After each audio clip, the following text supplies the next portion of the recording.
제가 기본적으로는 이렇게 어떤 사건이나 어떤 형태를 분석할 때 역사적인 맥락이나 흐름을 잘 이해해야 된다는 측면에서 제가 발표문 요약한 것을 보시면 아시겠지만 그 과정 자체가 좀 많이 들어가 있습니다. 그래서 그 부분은 최대한 생략을 하고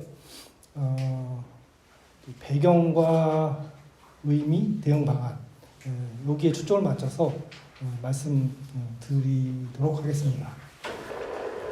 지난 연말에 있었던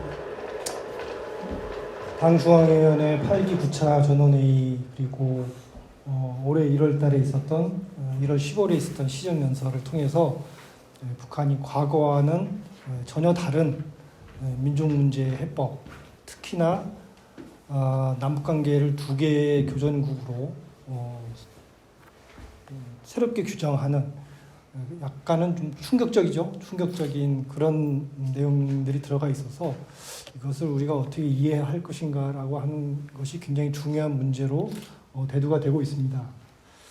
근데 제가 보기에는 지난해 12월부터 올해 24일 날 끝난 정치국 확대 회의까지 세 차례의 중요한 회의가 있었는데 이 회의에서 나온 두 개의 메시지가 있다고 봅니다.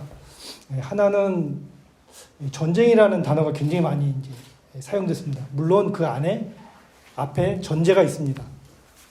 충돌이 발생할 경우 유사시라고 하는 그런 전제가 있지만 어쨌든 충돌과 확전 그리고 그런 사태가 벌어질 경우에는 점령, 평정, 수복하겠다라고 하는 단어까지 사용하면서 전쟁 준비, 전쟁의 위기가 굉장히 고조되어 있다라고 하는 그런 이야기들을 하고 있습니다. 그래서 저 첫 번째 측면에 이제 주목을 해서 뭐 어떤 분들은 국이 전쟁을 통해서 이른바 비평화적 방법을 통해서 한반도 통일을 시도한다 또는 그런 방향으로 전략이 바뀌었다라고 이야기하시는 분도 있습니다. 근데 또 다른 메시지는 사실은 이게 훨씬 더 많이 사실 강조되어 있는 내용인데 경제 발전에 주력하겠다. 그 중에서도 지역 간 균형 발전을 위해서 농촌을 중심으로 하는 지역의 발전을 위해서 앞으로 10년간 20승 10 정책을 추진하겠다. 그러니까 1년에 20개 군에 있는 공장들을 건설하고 그것을 10년간 해서 북의 시군이 대체로 한 200개 정도 됩니다. 200개에서 220개 정도 되는데 그것을 10년에 걸쳐서 발전을 도모하겠다라고 하는 것입니다. 저 두 가지만 놓고 보면 사실 굉장히 모순되는 이야기입니다. 전쟁을 이야기하면서 다른 한편으로는 비약적인 경제 발전, 그것도 지금 낙후되어 있는 지방을 발전시키겠다라고 하는 것을 강조를 하고 있습니다. 이 두 가지 모순된 메시지 가운데 제가 생각하기에는 북한의 근본적인 강조점은 후자에 있다고 생각합니다. 그렇다면 왜 북이 통일전선 탑까지 허물면서 이미 헛물었습니다. 지금 이제 과거에 우리가 평양 갔을 때 그 평양 관문이라고 하는 평양 개성 고속도로 그 초입에 있는 조국통 3대 헌정탑이 지금은 사라졌어요. 결정만 한 게 아니라 이미 결정한 후에 바로 허물어 버렸습니다. 그렇게까지 예를 들면 북에서 얘기하는 김일성, 김정일 시대의 통일 유운이라고 하는 취지에서 그런 탑을 상징적으로 세웠는데 그것을 전격적으로 해체해 가면서까지 왜 남과 북을 두 개의 국가로 과거의 역사를 보자면 1991년도에 남북이 유엔 가입을 할 때 90년 91년도에 유엔 가입을 할 때 북은 굉장히 반대를 했습니다. 영구 분단 정책이다 하면서 남쪽을 굉장히 비판을 했는데 그로부터 지금 뭐 한 30년 넘게 조금 지났는데 오히려 북이 독자적으로 이제 따로 살자. 두 개의 별도의 국가로 두 개의 나라, 더 나아가서 두 개의 국가일 뿐만 아니라 두 개의 민족으로 따로 살자라고 하는 이야기까지 하고 있습니다. 3년 전인 1921년도에 조선노동당 8차 당대회가 열렸는데 그 8차 당대회의 기본적인 과제들이 지금 이제 4차년도에 올해 4차년도 네 번째 해에 맞아서 이행이 되고 있는데 21년도 8차 당대회까지만 하더라도 북이 파국에 처한 남북관계 요 전에 21년 당대회 하기 바로 전 20내 북에서는 남쪽에 대한 군사 행동 준비를 시키는 등 굉장히 이제 관계가 굉장히 안 좋았습니다. 그러한 파국적인 남북관계를 수습하고 개선하기 위한 적극적인 정책을 마련해야 된다라고 8차 당대에서 얘기를 했는데 그로부터 3년 후에 남쪽과는 북쪽 표현도로 얘기하면 족속이라는 말을 쓰고 있는데 대한민국 족속들과는 민족 중흥의 길, 통일의 길이라고 하는 것을 함께 갈 수 없다. 대한민국은 조선과 좀 풀어서 얘기하면 대한민국은 조선과 민족 중흥의 길, 통일의 길을 함께 갈 수 없는 사람들이다. 나라다라고 하는 규정도 선언을 했습니다. 여기서 얘기하는 동족의식이 계신 대한민국 족속이라는 표현이 이게 어디까지를 두고 하는 말인가? 대한민국 전체, 대한민국을 이끌어가는 정부와 대한민국의 모든 국민들을 다 통틀어서 얘기하는 것인지, 아니면 남북 대결적 사고를 가지고 있는 사람들만을 통칭해서 하는 것인지, 사실 그 범위도 사실 좀 모호합니다. 북한이 왜 저런 이야기들을 하는지 이해가는 측면은 있습니다. 뒤에 이제 제가 구체적으로 말씀드리겠지만, 북한이 지금 그것의 달성 여부를 떠나서 현실적인 계획이냐 아니냐를 떠나서 사회주의 건설 전면 발전기의 자신들은 이제 들어서고 있고 그러한 방향으로 앞으로 10년, 15년을 가겠다. 그런데 지금 남북 간의 대결 구조, 한반도에 조성되어 있는 군사적 긴장 구조라고 하는 것이 굉장히 방해되고 이것을 풀어야 된다. 뭐 여기까지는 알겠습니다. 그런데 왜 갑자기 이 두 개의 국가론을 얘기를 하고 있는가? 그 사이에 2021년도 8차 당대 이후에 지금 3년 지났는데 그 사이에 도대체 북쪽 내부에 어떤 변화가, 어떤 논의가 있었길래, 또는 우리가 모르는 어떤 한반도 주변의 어떤 국제 정세가 크게 변해서 북이 그거에 대한 어떤 대응으로서 두 개 국가를 얘기를 하고 있는가? 라고 하는 것을 좀 볼 필요가 있는 것 같습니다.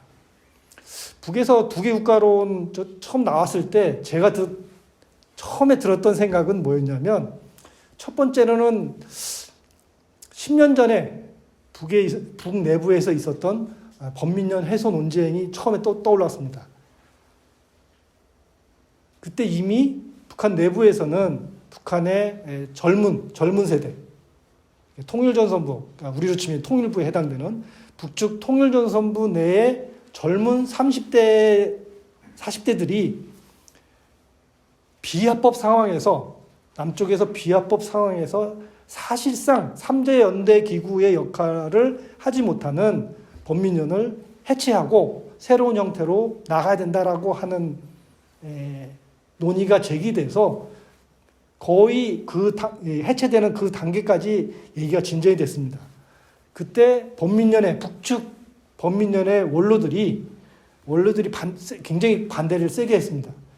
첫째는 굳이 해체까지 할 필요가 있느냐. 두 번째로는 범민련이 만들어지는 그 과정에서부터 남쪽에 통일운동하는 분들이 굉장히 많은 고초를 겪었는데 그러한 어떤 경험과 그러한 성과 이런 것들을 존중해야 되지 않느냐라고 해서 얘기가 이제 되면서 사실 범민련을 북측에서 먼저 나서서 해체하는 논의가 이제 수그러들었습니다. 그런 연장선상에 그런 이야기를 처음에 제기했던 사람들이 그 이후에 지금 간부로 승진해 있고 그 사람들의 사고 방식의 연장선상에서 이번에 이런 얘기들이 지금 나오고 있는 거 아닌가라고 하는 이야기입니다. 두 번째로는 우리도 그렇지만 북에서 과거에 7사 남북 공동성명, 남북 기본합의서, 그 이후에 4.27 판문점 선언, 이런 남북 간의 주요 합의, 남북이 많은 대결적인 속에서도 그래도 또 대화를 하고 교류를 하고 하는데 앞장섰던 북측의 2세대, 2.5세대들이 이제 다 없어졌습니다. 몇 년 전에 김양건 대남단당 비서가 사망하는 것을 상징적인 거로 해서 거의 다 이제 은퇴를 했습니다. 그런 과정을 과거의 어떤 문건 속으로는 이해할 수 있을지 모르겠지만 북의 지금 새로운 세대들은 거의 모른다는 겁니다. 또 한편으로는 지금 이런 어떤 논리적인 흐름을 주도하고 있는 것이 북의 통일전선부가 아니라 외무성이나 군부가 주도하는 그런 흐름 속에 있다라고 하는 것입니다. 우리로 치면 이제 통일부 해체 논의가 나왔을 때 이게 통일부의 입장이 많이 이야기가 되고 이런 게 아니라 외무부와 국방부의 입장이 일관적으로 관철이 돼서 통일부 개편이 되는, 그리고 어떤 지금 남북 간의 어떤 관계들이 새롭게 논리가 정립이 되는 그런 형태로 가고 있다고 하는 거죠. 세 번째로는 북쪽의 새로운 세대들의 사고방식이 떠올랐습니다. 그들을 만났을 때. 제가 마지막으로 만난 게 2018년도인데, 2018년도에 중국에서 이른바 북의 박사들을 만나서, 사회과학을 하는 박사들을 만나서 대화를 했을 때 그런 느낌을 받았습니다. 내가 내 아들들, 내 자식들하고 대화를 할 때 느끼는 단절벽을 그 북쪽에 있는 새로운 세대들하고 얘기를 할 때도 똑같은 형태로 하는 거죠. 그러니까 그 전 세대의 역사와 경험과 자신들이 지금 인식하고 있고 배우고 있는 것이 어떠한 하는 경험과 논쟁 속에서 이루어진 것이다라고 하는 것에 대한 사전 지식이나 고민, 그런 게 거의 없는 세대입니다. 요즘 아시겠지만 북이 평양 문화어법을 만들어서 우리 언론에 나오는 거로 치자면 남쪽에서 사용되는 언어 쓰지 마라, 오빠라든지 이런 말 쓰지 마라. 물론 그런 측면도 있습니다. 남쪽에 여러 가지 언어 같이 교류하고 하다 보니까 남쪽의 이 언어들을 북쪽에서 쓰고 하는 경우도 있는데, 또 다른 주요한 측면은 뭐냐? 우리가 요즘 젊은 세대들이 쓰는 줄임말이나 그들만이 쓰는 언어를 이해를 못 하잖아요. 다 이해하십니까? 하면 즐겁다고 하면 될 것 같다가 개 즐겁다고 얘기를 하고. 네? 저도 그래요. 카톡 하다 보면 이거 다 쓰기가 어려우니까 줄임말 쓰고 그냥 이해하면 될 것 같다가 그냥 히읗 하나만 치고 그런 형식으로 가거든요. 근데 북측에서도 지금 이제 그렇게 가고 있습니다. 젊은 세대들이. 그렇게 하면 안 된다는 거죠. 그게 그 위의 세대들이 그것은 언어를 파괴하는 것이고 이렇게 해서 그걸 단속하고 통제하는 것이 될지는 모르겠지만 어쨌든 그렇게 하지 말라는 겁니다. 법으로 그걸 규정해가지고.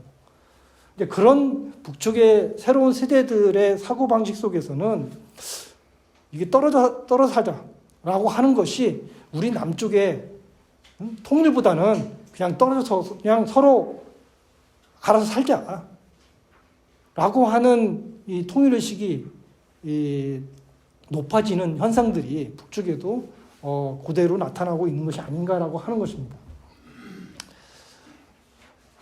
자, 그럼에도 불구하고 이러한 두 개의 국가론을 얘기를 하는, 나라를 얘기를 하는 근저에는 조금 이해하는 측면으로 얘기를 하면 아까 말씀드렸지, 경제를 어떤 방식으로든지 풀어나가야 된다라고 하는 절박성이라고 생각합니다. 이것도 참 이상해요. 뭐가 이상하냐. 12월 달에 전원회의에서는 이 20승 10 정책이라고 하는 것이 없었습니다. 지방공업을 강화해야 되고 이런 방향은 들어있었지만 구체적으로 저렇게 구체적인 계획이 없었어요. 그런데 전원회의를 마치고 15일 정도 지나서 시정연설을 하는데 거기서 갑자기 당에서 다시 논의를 해라. 그리고 이렇게 얘기를 합니다. 그 하는 것이 쉽지 않다. 근데 이것을 하자는 것이다. 이걸 하자라고 하는 것은 그 2주 사이에 최고 지도자가 결심을 했다고 하는 거죠. 혼자 결심했는지 다른 사람들을 불러서 뭐 논의를 하는 과정에 결심했는지. 근데 반대 의견이 많았을 거라고 생각합니다. 그게 그 다음 문장이 다음 단어에 있어요. 할 수 있는가? 많은 사람들이 과연 지금 대북 제재가 이렇게 강고한 속에서, 정세가 이렇게 긴장한 속에서 과연 할 수 있는가? 할 수 있는가라고 하는 것은 자문이라는 측면도 있지만 이것을 처음 꺼냈을 때 그런 반대가 많이 있다라는 것이죠. 근데 할 수 있다. 할 수 있다를 더 나가서 해야만 한다라고 하는 당위로 얘기를 하고 있습니다. 이제 저게 기본적인 생각이고, 자, 그러면 이건 무조건 해야 된다. 앞으로 10년간 무조건 해야 된다. 그럼 이 10년간 이걸 무조건 해야 되는데 이것을 하는 데 있어서 장애가 되는 요인들을 어떻게 제거해 나갈 것인가 라고 하는 데에 모든 문제들을 풀어가는데 기본 밑바닥에 정석 깔려 있다고 생각합니다.